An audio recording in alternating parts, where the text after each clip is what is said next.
Itong ano,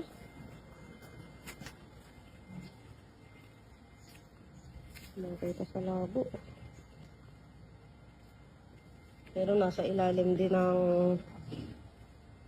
ihawan. Andoon sa ilalim ng ihawan. Ayun, oh.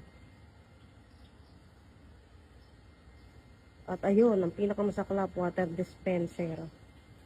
Water dispenser, ihuhulog mo sa pool.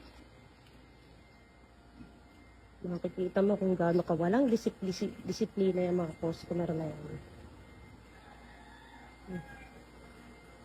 Napaka, ano, samlang.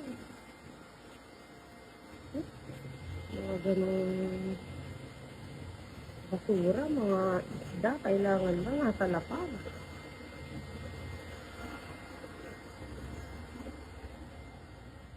Napakawawalang buwan.